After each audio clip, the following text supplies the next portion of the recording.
So you had to Yeah, you we had had to figure out how to be a boss right away. right away. Yeah, and I had kind of dabbled, like I had dipped my toe in the deep end, running sales teams. But salespeople are incredibly easy to motivate. It's like, do you want to make more money? Yes or no? No? Okay, great. You're off the team. Yes? Cool. Let's do it. But Yeah. it gets a little bit more nuanced when the person that you're trying to motivate is not money motivated, right? And I didn't even realize that those people existed. But they do, and they're awesome at what they do. It's just money is not a motivating factor behind what they do, right? So, started the team just out the gate with 5 employees, and now we're at about 22 employees.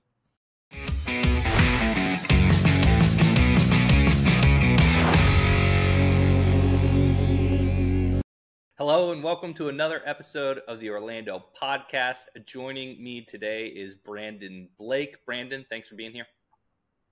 Hey, thanks for having me. Yeah, my pleasure. So Brandon, we'll go ahead and start this off the same way we do every time. Tell me, why is it that you do what you do? Man, that's a really good question. And I'm glad you prefaced me or prepped me for it, because it's changed a lot over the last couple of years. So I originally bought what was then Traditions Interiors back in 2019. We've since rebranded as the Staging Company. And I originally did it just because I was a sales and marketing guy. I was doing it for other people. And, I guess the impetus for, being willing to take a huge risk was just to see what I was capable of, right? But over the last 3 years, like, we have amassed a really, really amazing team.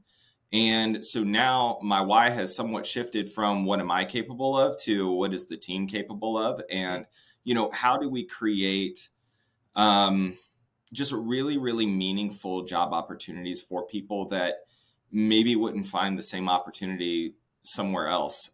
We've got a lot of really, risk-taking, hardworking people on our team. And just to be able to do what I do best, which is, kind of find a strategic path through chaos, to really equip those people to, to do what they do best. It's been, incredibly rewarding, and it kind of has shaped our mission, vision, and core values for, the next decade to come. That's really interesting that the why shifted from what I can do to what the team can do, but very cool. I'll probably ask some more questions about some of that. But tell me a little bit about the Staging Company. What do you guys do? And so that, our listeners can know a little bit more about what it is that you guys do at the Staging Company. And then we're going to backtrack and go back to the beginning. Yeah, love that. So at a high level, we make other people's success easy, right? So whether you're a real estate agent, whether you are an investor, and whatever shape that takes, right? Vacation rental investor, long-term rental investor, fix and flip investor. We make other people's success easy. How do we do that? Well, staged homes sell way faster than vacant homes, and they sell for more money, right? So, if you're a realtor that has added that service to your brand, well, now you've made your seller's success easy. If you're an Airbnb investor, we can furnish that house faster, cheaper, and better than anyone else can. We just heard a success story last week that's like, hey, the last one that I tried to do, I did it myself on Facebook Marketplace. It took me 4 months. I went way over budget to find out that you guys could have done it, faster, better, and cheaper. We would have made a lot more money because we would have gone to market probably 3 months earlier, right? Sure.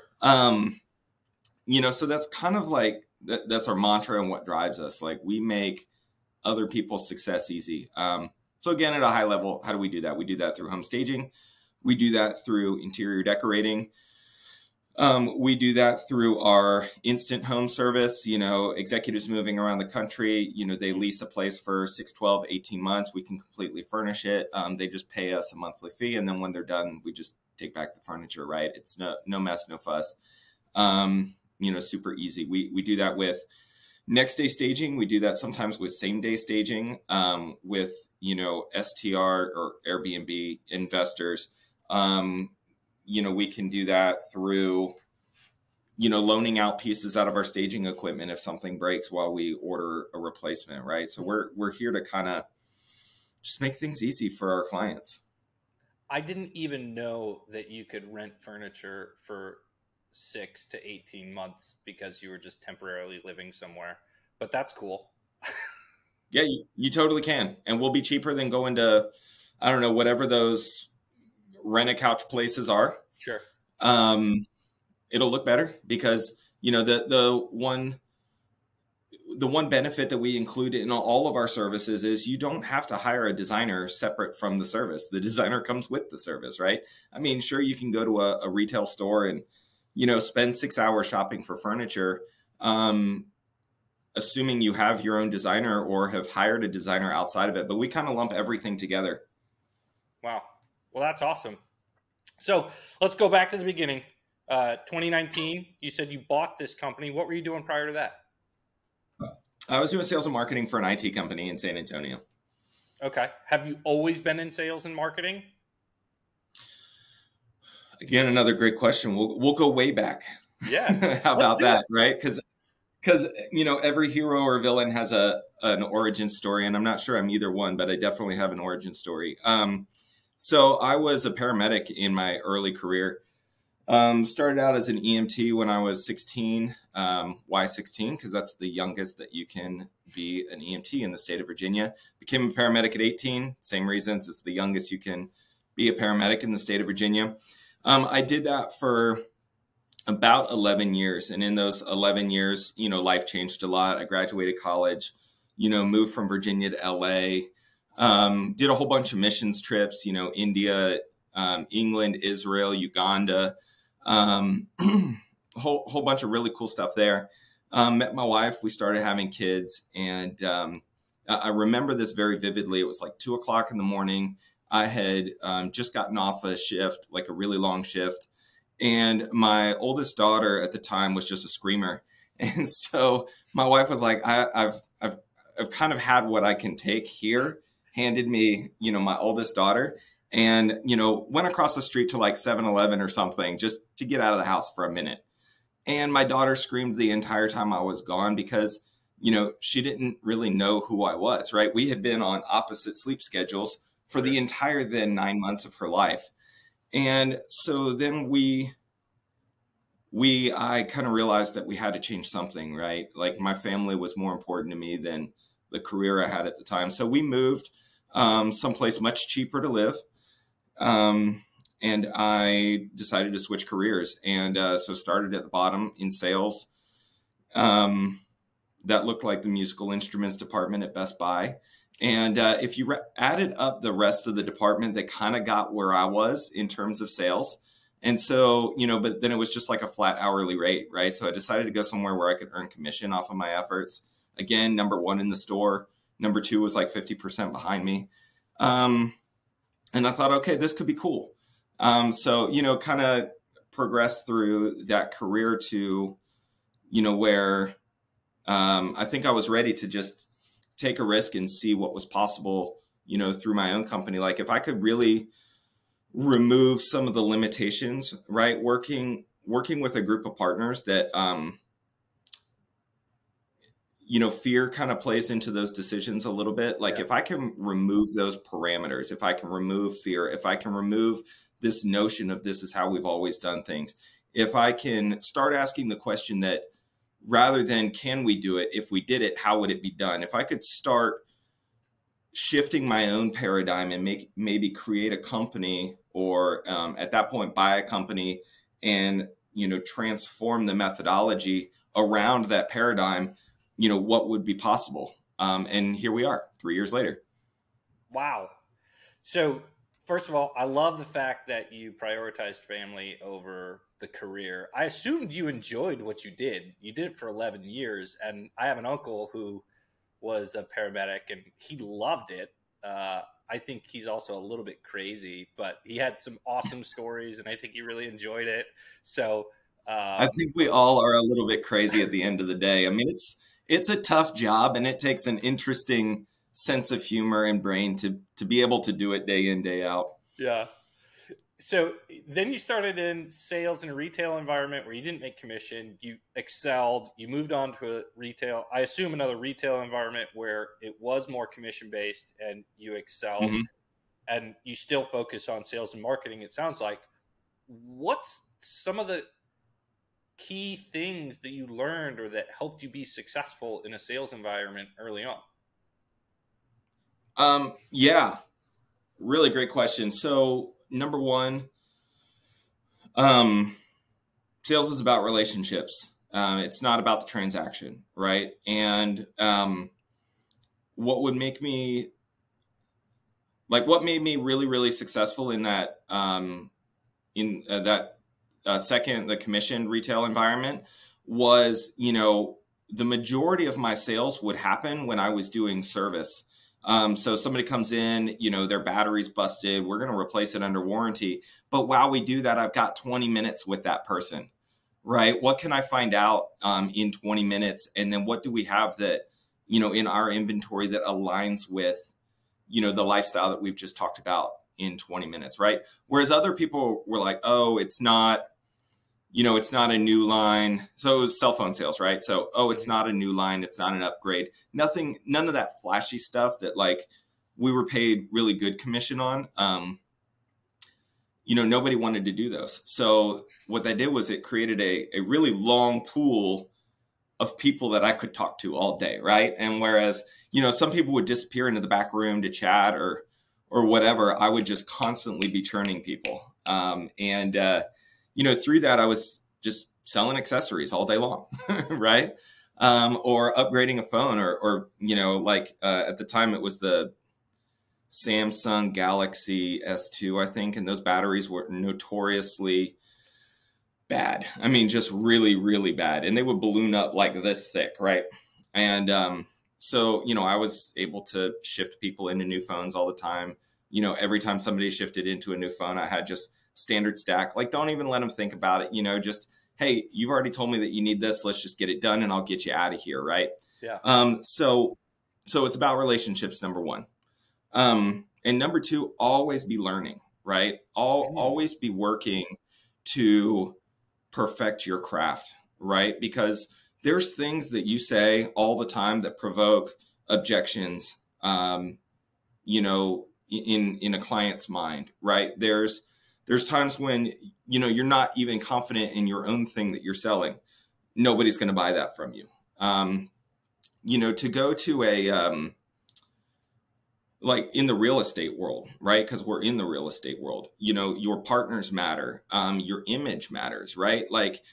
Hey, let me plug staging here for a minute. Like if you're shooting an empty house, and the lighting's not that great, 8 out of 10 buyers are looking online. They're not even going to contact you to see the house because it looks like garbage online, right? And 9 out of the 10 people that actually do come to see your house can't envision what their life would look like in that house, in an empty house.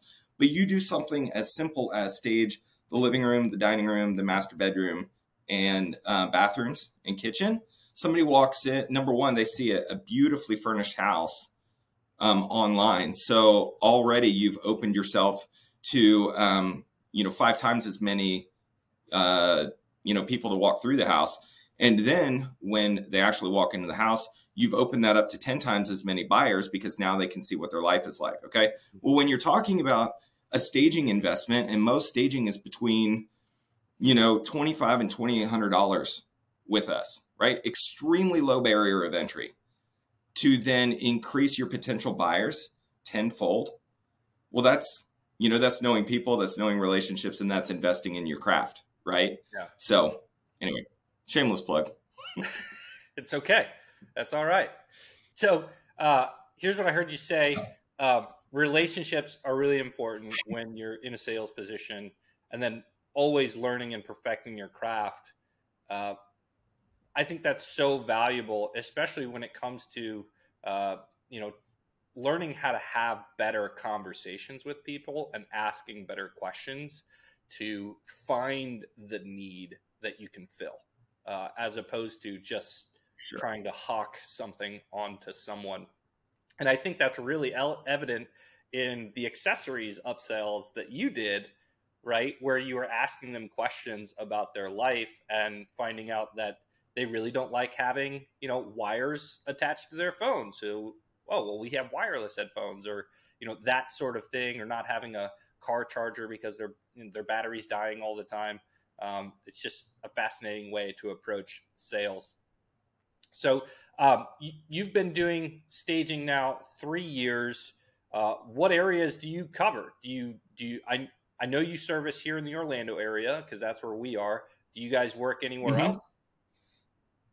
Hey, before we go any further, if you're enjoying this content, please like and subscribe so you can help us get the word out about these amazing people and businesses here in the Orlando area. Don't miss out on upcoming episodes and help out the show. Now let's get back to it. Yeah, and I'm currently in Orlando right now. Love this town. It's amazing. But yeah, we started in San Antonio. Out of San Antonio, we cover Austin. Orlando, of course, down to Space Coast. Tampa. Starting to get a lot of, inquiries from like Fort Lauderdale, Palm Beach area, which I think is cool. Out of San Antonio, we get down to Houston quite often, and we can get up to Dallas. So we actually have a pretty wide area that we cover. And, over the next 10 years, we're looking to cover the entire nation. So that's going to be a really fun, a really big challenge for the entire team. But yeah, we want to be in all 50 states. Very cool. And so did you transition from the wireless sales into this job, or was there another sales role somewhere in between? There were a bunch of them. Okay. So, we were in Kansas City at the time. A company in a very small town in Texas moved me down there, and I ended up, working in their call center, and out of working in their call center, ended up creating an outbound sales department. And then ended up doing the sales and marketing for the IT company for about 4 years until I made the shift over into owning my own company. How did you decide on a furniture company? How did that come about? Was it somebody that you knew? Did somebody bring this opportunity to you? Yeah, it was a business broker that brought the opportunity to me. I mean, I had been applying for jobs, and he's like, hey, if you can kind of keep an open mind, I've got an interesting thing for you to consider. Like, the numbers all looked good. So, I don't know. I was just said yes. You just said yes. Okay. Well, I dig that. Talk to me a little bit about some of the early challenges you faced transitioning from, being an employee to being a business owner. Was it a big jump for you? Yeah, I've kind of always viewed myself as a natural leader. And I think, everyone's a tough guy till they get punched in the face, like it's all been leadership struggles, right? Like, selling's easy because I really enjoy building relationships. I really enjoy making friends. That part has all been great. When you start to scale that out a little, then it gets a little challenging and I get, over my head. But, the one-to-one, that stuff's easy, but it's all been leadership struggles. Nobody trains you, and this, always be perfecting your craft, because even as a leader, you have a craft, and you can either be a really good leader, or you can be a really bad leader, or you can be somewhere in the middle. Most people are somewhere in the middle until like the stress really ramps up, and then they become bad leaders. I read the book, and I plug it all the time, Extreme Ownership by Jocko Willink. And there's a chapter in there that says there's no bad teams, there's only bad leaders, right? And the the example that he uses is, SEAL team training. They've got 2 boat teams. One's always in first place. One's always in last place. So they switch the leaders. And the team that was in last place every single time ends up getting first place. And the team that was getting first every single time ends up getting last place, right? And, when you buy a company or even start a company, suddenly you're supposed to know how to hire people. You're supposed to know how to do one-on-ones. If you even do one-on-ones, you're supposed to know how to do performance reviews. You're supposed to,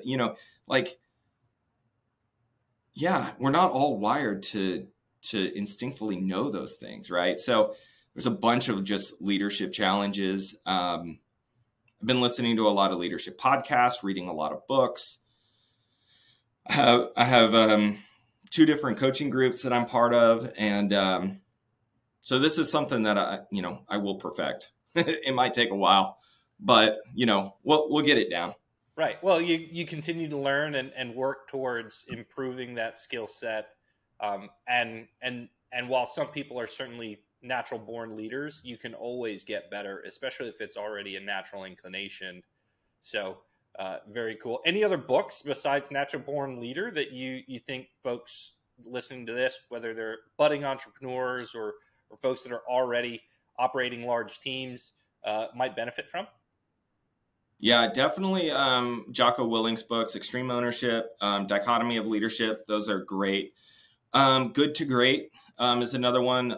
I like all of Jim Collins' books, but Good to Great talks about that level 5 leader, which every company that beat the market had, and then Jocko Willink's got a podcast. I end up listening to a lot of books and a lot of podcasts. Because I'm on the road a lot or I'm traveling a lot. So, definitely those. Okay. And so aside from the leadership challenge, when you bought this business, did you inherit employees? Mm-hmm. So you had to figure out how to be a boss right away. Right away. Yeah. And, I had kind of dabbled, like I had dipped my toe in the deep end, running sales teams, but salespeople are incredibly easy to motivate. It's like, do you want to make more money? Yes or no? No? Okay, great. You're off the team. Yes? Cool. Let's do it. But yeah, it gets a little bit more nuanced when the person that you're trying to motivate is not money motivated. Right. And I didn't even realize that those people existed. But they do, and they're awesome at what they do. It's just money is not a motivating factor behind what they do, right? So, started the team just out the gate with 5 employees, and now we're at about 22 employees. Wow. So, so I'll go back to what I was going to ask. Aside from the leadership challenge, were there any other unique challenges in taking over a business like that, or jumping into a new business that you didn't really know much about? Well, I would say just the normal ones, but assuming that they're not normal for a little bit, understanding a profit and loss sheet, understanding a balance sheet is a great book. I'll plug it, Profit First by Mike Michalowicz. Yep. Great book. It's so easy. Even I can understand it, right? Like if you just follow those, high level principles, you'll be fairly successful, in your business. Right. And, as we start to expand out, we have to, look a little bit, and we have to look at capital in a little bit more nuanced way and start to really, dive into the details of a balance sheet and stuff like that. But, that's pretty good at getting started. Again, another book, Clockwork by Mike Michalowicz, kind of allows you to dive into what is everybody on the team's most important function and how does that roll up to the most important function of a team and ultimately the most important function of a company.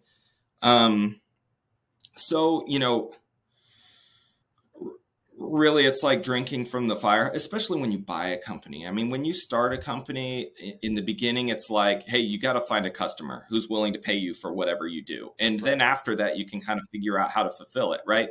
But when you buy a company, it's like, you got to figure all these things out like really, really, really fast. And so, I mean, all of it, finance, operations, human resources, how to develop yourself, professionally, financially, and in being that leader. It's a lot to learn all at once.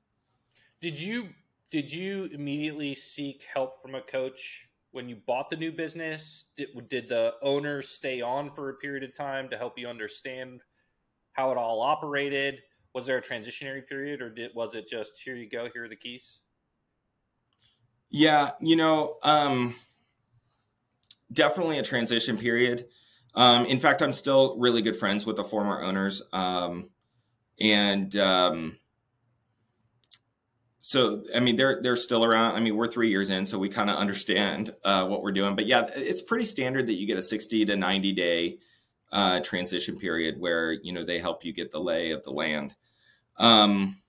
Prior to buying the company, I was already starting to, geek out about, leadership and personal and professional development. And so at the very least, and I think this is very, very important for everybody, but at the very least, I had some self-awareness to really quickly identify what I didn't know.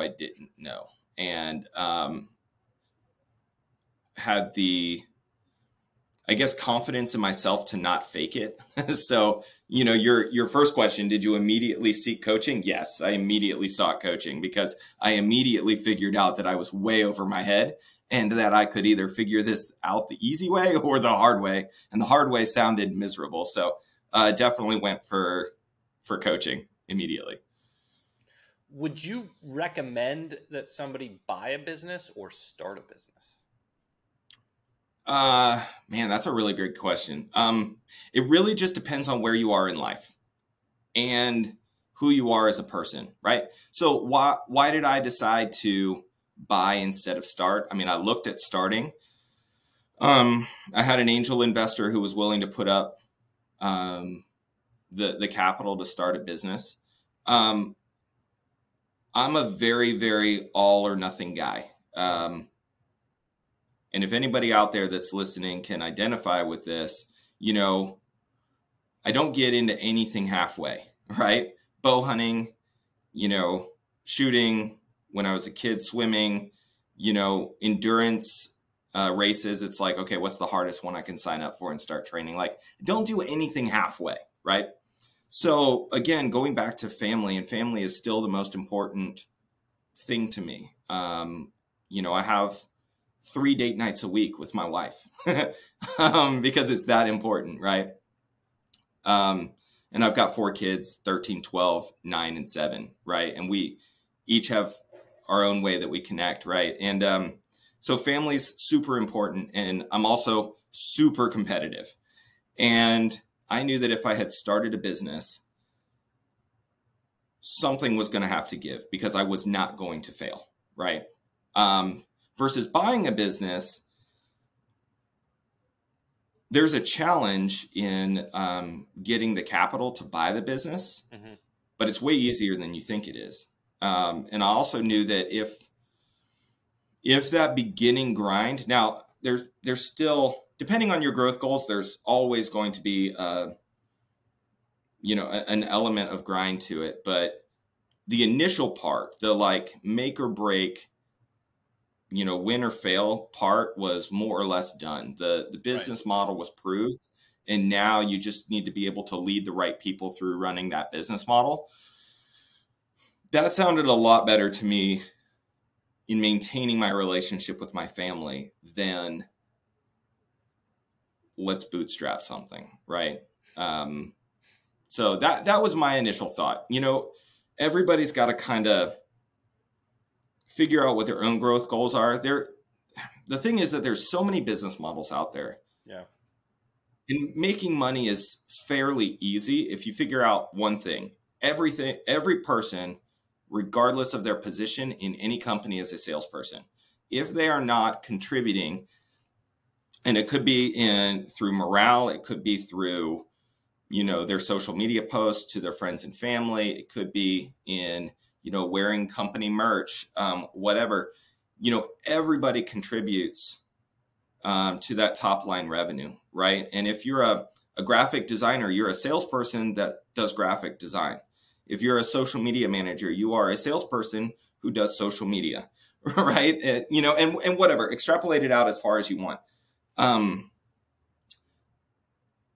So going back, depending on your business model, hey, there's great business models where, you see it right now. There's people living in vans, touring the United States, working off of a hotspot, making a comfortable 6-figure salary. They don't want to grow a team of 22 to 25 employees and have multiple locations and have status on 2 airlines and 2 hotels, right? Like, that's not for everyone. But if your thing is like my thing was, hey, let me prove what I'm capable of. And then that shifts to let me prove what a team is capable of. I highly recommend buying something. And especially right now, baby boomers are looking to exit their businesses literally all over the place. Interest rates have gone up. So when you're buying $1 million, you're going to spend a little bit more on interest. But, at the end of the day, I think the hard part is done for you. And now, it's just becoming that better leader to scale the company. Yeah. Well, some great advice. Okay. This has been great. I've also taken up a decent amount of your time. So, final words of wisdom, one piece of advice you'd give a fellow entrepreneur or aspiring entrepreneur. Yeah. Don't do it halfway, right? One of my favorite sayings, don't half-ass 2 things, whole-ass 1 thing, right? Seriously, like if you're in it, be in it. And then it's going to sound somewhat contradictory, but towards the tail end of last year, I really faced some burnout because, my identity is in being the driver of the organization and being that grinder that can confidently say that number 2 is 50% behind me. Well, when you're running an organization, that doesn't necessarily, that's not a great mindset to be in, right? So you have to figure out how to keep everything else in check, keep your relationships in check, keep your health in check. So like as you grow and scale the company, it really becomes how can you, balance yourself so that you can contribute long-term to that. So the 2 things seemingly contradictory to each other, whole-ass 1 thing, give it everything you've got, but keep your life in balance. Got it. I love it. Sounds like great advice. I could probably use it too. So if people want to find out more about you or the staging company, what's the best place for them to go and find out more? We're everywhere. Website is thestaging.co. No matter where you are, you can reach out to your local office. Instagram, The Staging Co. HQ. Facebook's The Staging Co. HQ. Me personally, I'm thestagingco.actual. So you can reach out to me on Instagram there. And, here in Orlando, we're everywhere. Awesome. All right. Well, hey, Brandon, thank you so much for coming on the show today. Really appreciate it. It was a pleasure chatting with you. And thank you for all the listeners that were listening to this episode of the Orlando podcast. We'll see you around Central Florida. Bye. Take care.